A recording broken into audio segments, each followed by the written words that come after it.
নবী সাল্লাল্লাহু আলাইহি ওয়াসাল্লাম বলছেন, যখন আদম সন্তান একটা পাপ করে তখন কলবের মধ্যে একটা স্পট বা দাগ পড়ে, কালো একটা স্পট বা দাগ পড়ে। আবার যদি গুনাহ করে আবার স্পট পড়ে, আবার দাগ পড়ে, আবার গুনাহ করে আবার স্পট পড়ে। গুনার উপর গুনাহ করতে থাকে পুরো কলবটা কালো কুচকুচে কুৎসিত হয়ে যায়, দুর্গন্ধযুক্ত। কলব পরিষ্কার করার জন্য আমি কয়েকটা ফর্মুলা বলে দিই আগে, এটা সবার জন্যে। এবং বিশ্বাস করেন, এখন আমরা সমাজে যারা বসবাস করি বেশিরভাগ আমরা মৃত কলব নিয়ে বসবাস করি, বেশিরভাগ। যদি কলব জিন্দাই হতো তাহলে হক বাতিল চিনতে পারতাম না। যদি কলব জিন্দাই থাকতো তাহলে কি দুনিয়ার এই মোহের মধ্যে ব্যস্ত থাকি? যদি কলব জিন্দা থাকতো সারাদিন তাহলে দুনিয়ার ফিকিরে ব্যস্ত থাকতে পারি।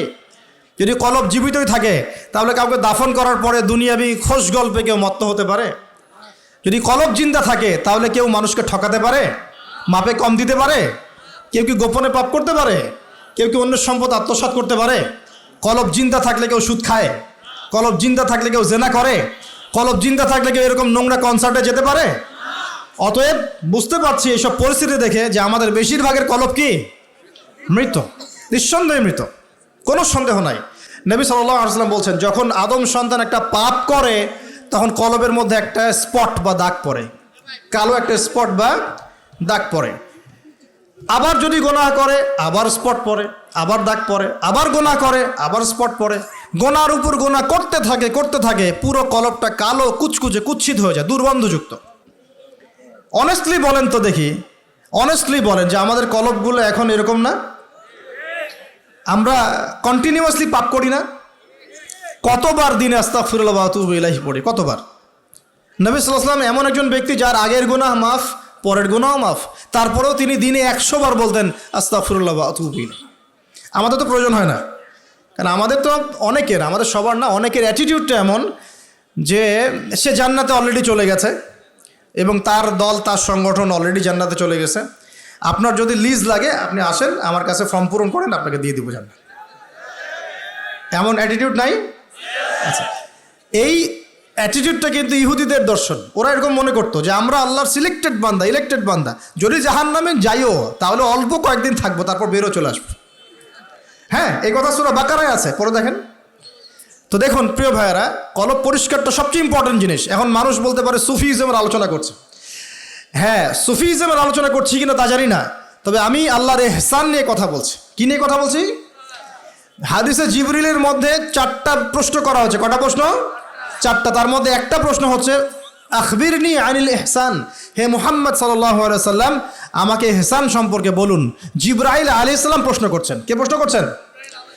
ইহসান কি? নবী সাল্লাল্লাহু আলাইহি ওয়াসাল্লাম বলছেন আনতা আবুদাল্লাহ কাআন্নাকা তারাহ, তুমি এমনভাবে আল্লাহর ইবাদত করবে যেন তুমি আল্লাহকে দেখতে পাচ্ছ। ওয়া ইল্লাম তাকুন তারাহু ফাইন্নাহু ইয়ারাক, তুমি যদি আল্লাহকে দেখতে নাও পারো জেনে রাখবে যে আল্লাহ পাক তোমাকে দেখছেন। এই ফিলিংসটা মানুষের মধ্যে থাকলে কি মানুষ পাপগুলো কন্টিনিউয়াসলি করতে পারে? যদি পাপ হয়েও যায় সেটা তওবা করে ফিরে আসবে, তাই নয় কি? আচ্ছা, এখন দেখুন কি করতে হবে। এক নাম্বার বলছি যে অন্তরটাকে পরিচ্ছন্ন করতে হবে। পরিচ্ছন্ন করার জন্য প্রথম কাজ কি? প্রথম কাজ হচ্ছে 5 ওয়াক্ত নামাজকে আঁকড়ে ধরা। কি করা?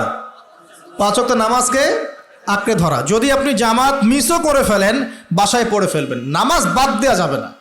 মানে জামাত মিস করে ফেলেছি জন্য নামাজ বাদ, এমন নয়। জামাত মিস হয়ে গেছে, আচ্ছা হয়ে গেছে, ঘুমিয়েছিলেন বা মনে ছিল না বা ব্যস্ত ছিলেন, কথার কথা, যখনই সময় পেয়েছেন, মনে পড়েছে, ঘুম থেকে উঠেছেন, নামাজ পড়তে হবে, একাই পড়তে হবে। বাদ দিবেন আজকে থেকে? বরং আমরা চেষ্টা করব ইনশাআল্লাহ জীবনে যে নামাজগুলো কাজা হয়ে গেছে সেগুলো যেন হিসেব করে আদায় করে দেয়া সম্ভব হয়, এটাও চেষ্টা করা উচিত। আল্লাহ পাক তৌফিক দান করুন। 1 নম্বর নসিহত, নামাজ ছাড়া যাবে না। কারণ একটা হাদিস যথেষ্ট। নবী সাল্লাল্লাহু আলাইহি ওয়াসাল্লাম বলেছেন যে মান তারাকা সালাতান মুতাআম্মিদান ফাকাদ কাফারা, যে ব্যক্তি ইচ্ছাকৃতভাবে নামাজকে ছেড়ে দিল সে ব্যক্তি যেন কুফরি করলো। কি করলো? কুফরি করলো।